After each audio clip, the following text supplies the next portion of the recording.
Avrupa'dan Bakış'a hoş geldiniz. Bu programda Şam hükümetine bağlı çetelerin yani DAEŞ ve TC çetelerinin Türkiye destekli bu çete gruplarının Rojava'ya dönük saldırılarını ele alıp konuşacağız.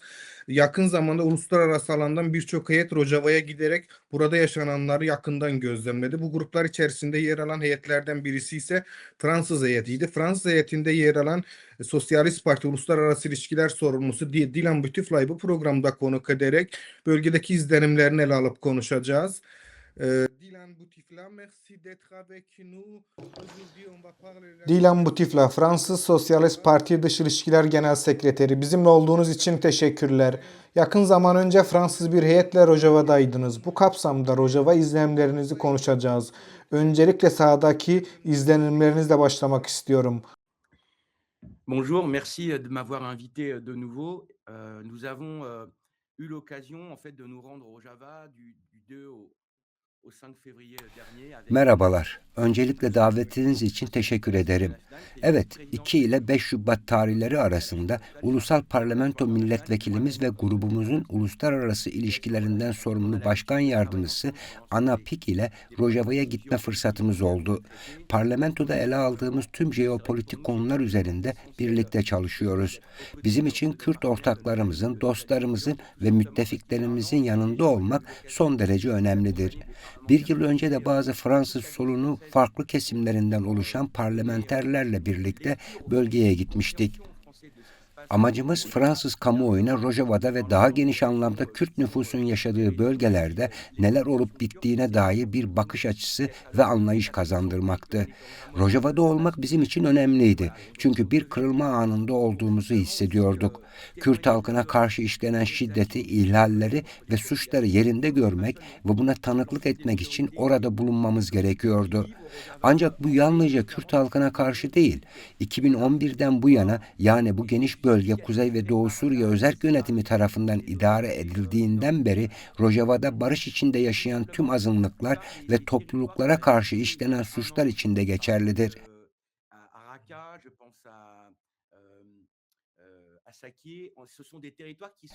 Bir yıl önce ziyaret ettiğimiz bölgelerin çoğu, örneğin Raqqa gibi artık Kürtler tarafından yönetilmiyor. Bazı bölgelerdeki işgal durumu ise hala devam ediyor.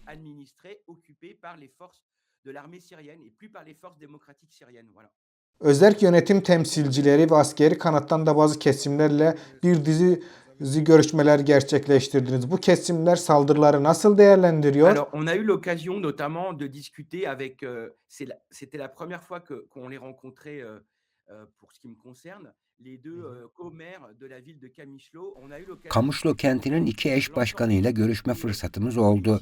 Ayrıca tüm siyasi, sivil ve askeri yetkililerle de görüştük.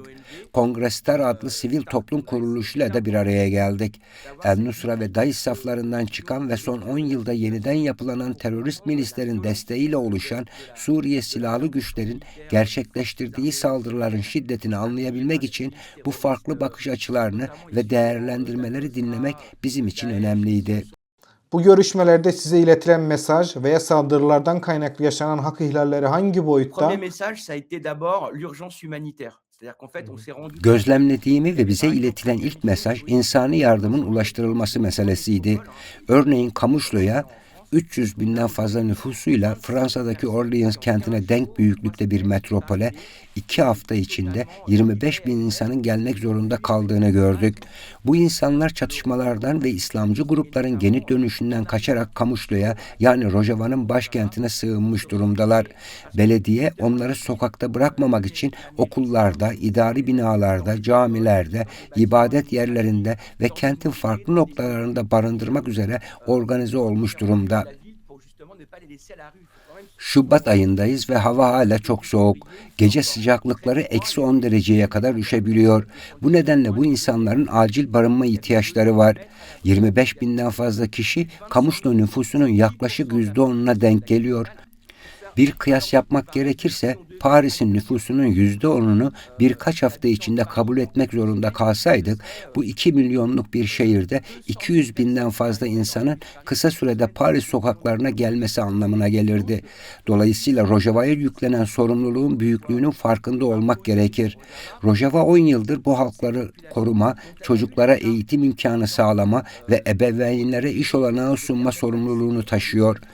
Bugün de bu sorumluluk herhangi bir müzakere olmaksızın Rojava'nın omuzlarında. Çünkü bugün söyleyebileceğimiz şey açıktır. El Jolani bugün El Şara adıyla anılsa da aynı kişi ve aynı inançlara sahip. Karşımızda Kürtler ve Aleviler, Süryaniler, Dürzünler gibi tüm azınlıkları son sınırlarına kadar zorlamak isteyen İslamcı gruplar var. Bu topluluklar özellikle Rojava'ya doğru göçe zorlanıyor ve bu durum altyapı ve acil insani destek açısından ciddi sorunlar yaratıyor. Bu nedenle ilk öncelik insani bir koridor oluşturulması ve insani yardımın halka ulaştırılmasını sağlanması gerekiyor. Çünkü özellikle sivil toplum kuruluşlarının bize aktardığına göre insani yardım her zaman ailelere ulaşmıyor.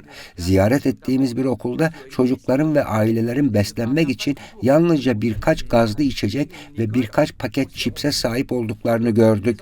Yerinden edilmiş mültecilerin bu derece yetersiz beslenme ve gıda eksikliği içinde bırakılması kabul edilemez. De laisser des personnes réfugiées déplacées dans une telle situation de dénutrition et de manque voilà, d'alimentation.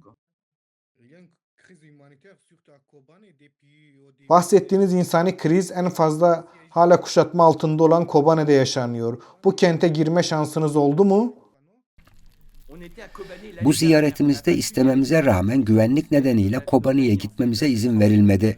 Ancak ben bir yıl önce gitmiştim. YPG güçlerindeki dostlarımız Kobane kente girmemizin riskli olacağını belirtti. Yetkili arkadaşlar Kobane'de kuşatmadan kaynaklı ağır insan hakları ihlalleri yaşandığını ve acil insani yardıma ihtiyaç olduğunu sıklıkla dile getirdiler. YPG komutanlarının karargahına ulaşmaktan bile zorlandık. Çünkü bazı yollar hala güvenli değil. Geçen yıla kıyasla beni en çok etkileyen şey özellikle Suriye Demokratik Güçleri tarafından Kamuşlu'yu adeta son sığınak olan bu kenti korumak için gerçekleştirilen yoğun askeri koğuşlanmaydı. Geçen yıl kontrol noktalarından geçerken neredeyse hiç askeri varlık yoktu. Belki geçişleri kontrol eden bir kadın ya da bir erkek bulunuyordu. Ancak bu kez onlarca kadın ve erkek görev başındaydı. Bugün SDG'nin örgütlediği direniş gerçekten çok etkileyici. Bu durumun bir yandan SDG'yi Suriye ordusuna entegre etmek istediklerini söyleyen, diğer yandan zor kullanarak ilerleyen, halkı yerinden eden ve suç işleyen El-Şaria'ya bağlı Suriye ordusu güçleri açısından da sorgulanması gerekir. El-Şara'nın Şam'da kabul ettiği uluslararası kişilere verdiği mesajlarla sahadaki gerçeklik arasında tam bir çelişki var.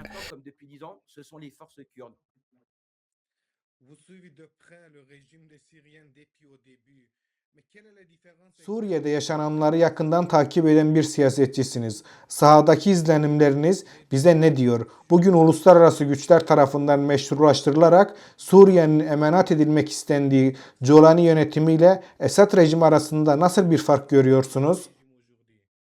Açıkça söylemek gerekirse başlangıçta ilk saatlerde, ilk haftalarda ve ilk aylarda büyük güven ortamı oluşmuştu. Ancak bu güven kısa sürede zedelendi ve dağıldı. El-Şara'nın yeni liderliğindeki Suriye ordusuna bağlı olduklarını iddia eden güçlerin halka karşı aynı suçları ve aynı şiddeti işlediğini gördüğümüz anda bu güven sarsıldı. Bu durum öncelikle Dürzülere ve Alevilere yönelik saldırılarla başladı. Ardından Halep'in Kürt mahallelerine ve Rojava'ya dönük saldırılarla devam etti. El-Şara'nın iktidara gelişinden bu yana geçen bir yıl içinde farklı kesimlere dönük ağır suçlar işlendi. Ülkedeki azınlıklara karşı işlenen çok sayıda şiddet ve güvensizlik eylemi nedeniyle bu yönetime artık güven duymak mümkün değil. Suriye güçleriyle yürütülen diyalogda en zor olan şeylerden biri de verilen sözlerin tutulmadığı yönündeki izlenimdir. Özellikle geçen yıl Mart ayında imzalanan ve SDG'nin Suriye ordusuna entegrasyonu karşılığında Rojava'nın tanınmasını öngören anlaşmalar konusunda ciddi şüpheler var. Bence Suriye'ye dönük yaptırımların çok hızlı kaldırıldığını düşünüyorum. El-Şara'nın söylemlerinin samimiyetini ve doğruluğunu değerlendirmek için belki de daha fazla zamana ihtiyaç vardı. Bizim tespitimiz bu yönde oldu ve bunu Fransa Dışişleri Bakanı'na ilettik. Rojava'dan döndükten sonra kendisini izlenimlerimize dair bilgilendirdik. Yine Genel Sekreterimiz aracılığıyla konu Dışişleri Bakanlığı'nın gündeminde tutulmaya devam ediliyor. Özellikle parlamenter Thomas Porter'ın başkanlığını yaptığı çalışma grubu çerçevesinde tüm siyasi güçlerle birlikte bu rolü sürdürmemiz önemli. Boyun eğmeyenler, ekolojistler, komünistler ve sosyalistler olarak Rojava'da yaşananları anlatmaya, siyasi ağırlık koymaya ve El-Şara hükümeti üzerinde baskı oluşturmaya devam etmemiz büyük önem taşımakta. Rojava'ya dönük saldırılarda uluslararası güçlerin tutumu çok eleştirildi. Batı'nın Kürtlere ihanetinin söz konusu olduğu sıklıkla dile getirildi. DAEŞ'e karşı kurulan uluslararası koalisyon güçlerinin başarısızlığından bahsetmek mümkün mü? Bilmiyorum. Uluslararası koalisyonun başarısız olup olmadığı konusunda yorum yapmak bana düşmez. Ancak devlet başkanlarının ve hükümetlerin kendi sorumluluklarını üstlenmeleri gerektiğini düşünüyorum. Bugün söyleyebileceğim şey şudur. 2025 yılının sonunda barışın tesis edilme koşulları, azınlıkların haklarına saygı ve özellikle Rojava devriminin özgünlüğünün tanınması konusunda henüz tam bir güvence oluşmamışken, DAEŞ'e karşı uluslararası koalisyonun görev süresinin sona erdirilmesi sorumludur. Rojava'nın özgürlüğü, tüm azınlıkların birlikte yaşayabildiği, kadın ve erkek haklarının eşit biçimde güvence altına alındığı demokratik ve siyasal bir modele dayanır. Bugün Rojava'nın varlığını tehdit eden ciddi bir tehlikenin farkında olmalıyız. Rojava demokratik ve konfederal bir model sunmaktadır. Bu noktada Rojava'nın geleceği üzerinde etkili olma sorumluluğumuz vardır. Özellikle Irak Kürdistan Bölgesel Yönetimi'nin tanınmasını mümkün kılan 1788 sayılı Birleşmiş Milletler kararına dayanarak uluslararası toplumun Rojava'da yaşayan halkları korumak ve bu yönetimin gerçekten özel ve uluslararası alanda tanınan bir yapı haline gelmesini sağlamak için bu hukuki zemini kullanıp kullanamayacağını düşünmeliyiz. Bizim hedefimiz budur ve bunun üzerinde çalışıyoruz. Amaç yarın tüm Kürt nüfusun yaşadığı topraklarda bağımsız bir Kürt devleti ilan etmek değil. Amaç Irak'ta sağlandığı gibi ve Suriye'de de aynısını sağlayabileceği gibi halkların korunmasını sağlayacak bir süreci inşa etmektir. Rojava'ya dönük saldırılarla bir bütün olarak Rojava'nın ortadan kaldırılmak istendiğini mi düşünüyorsunuz? Bence bugün mesele doğrudan Rojava'nın hayatta kalması, varlığını sürdürebilmesi meselesidir. Bu yüzden oraya gitmekte gecikmedik.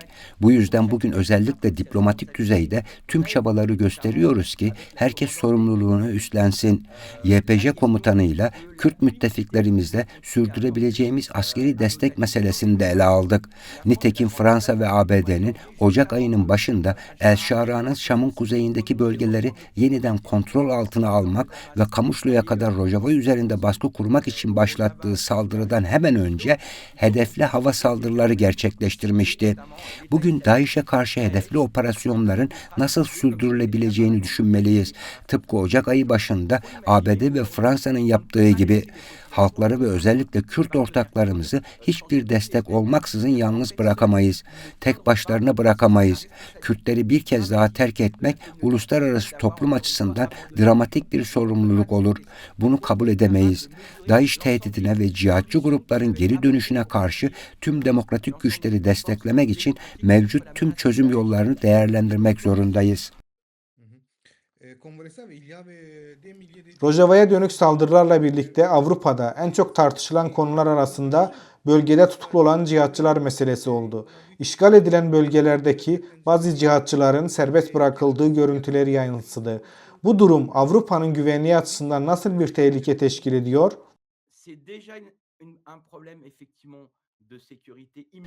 Bu durum başta ülkedeki Kürtler ve tüm azınlıklar için acil bir güvenlik sorunudur. Geçen yıl El Hol kampında gördüklerimize tanıklık edebilirim.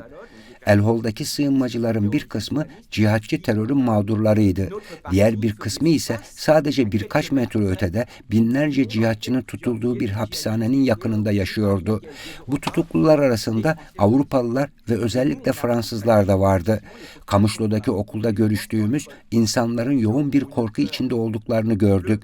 Serbestçe dolaşma ve kendilerini tehlikeye atma konusunda büyük bir endişe ve korku yaşıyorlar. Eğer bu korku Kürtlerin kontrolünde ve koruması altında olan Kamışlo sokaklarında hissediliyorsa, sivillerin kendi bölgelerine geri dönüp huzur içinde yaşama ihtimalinin ne kadar zor olduğunu tahmin edebilirsiniz. El-Şara yönetimin tutumundan kaynaklı bu insanlar yerlerine geri dönmesi hiç kolay değil. Bu nedenle bugün Kürt güçlerine kendilerini savunmaları ve korumaları için gerekli imkanların sağlanması gerekir. Özellikle askeri ve hava desteği verilmelidir.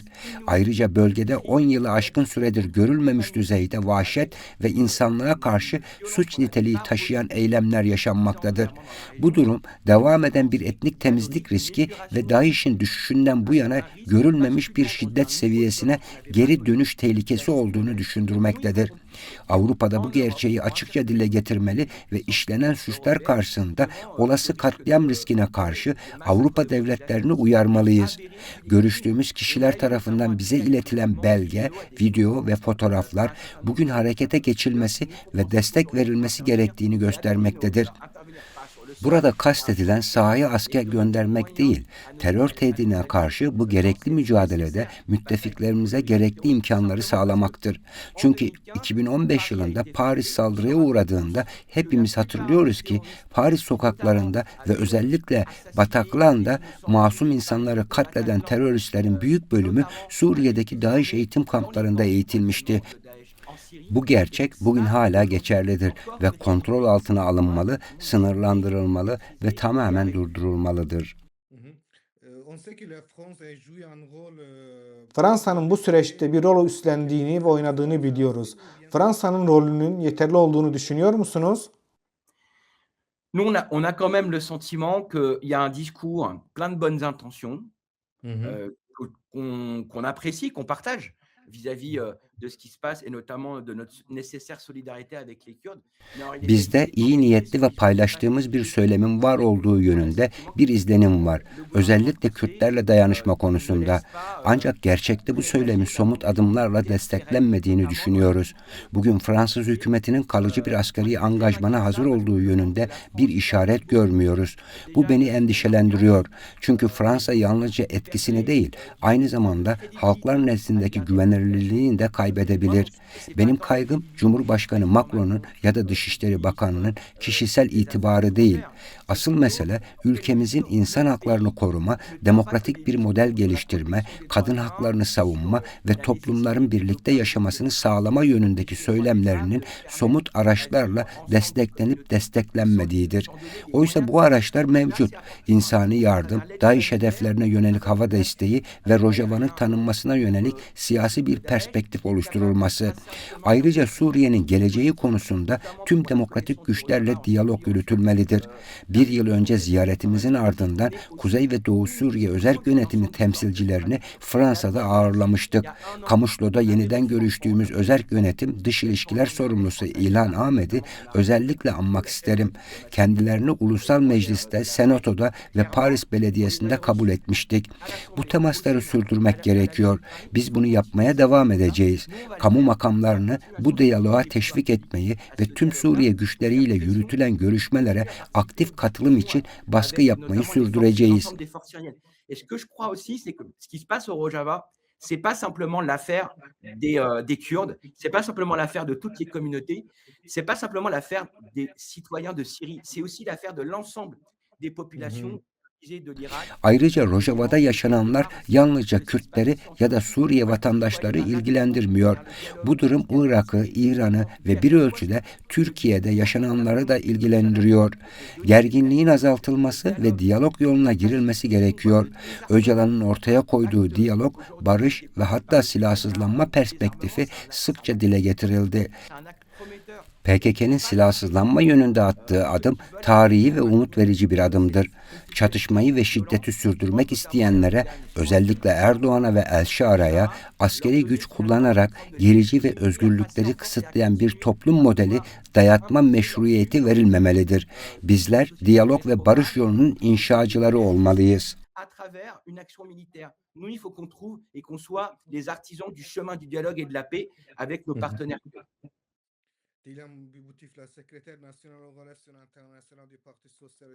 Dilan Boutifla, Fransız Sosyalist Parti Dışişler Genel Sekreteri.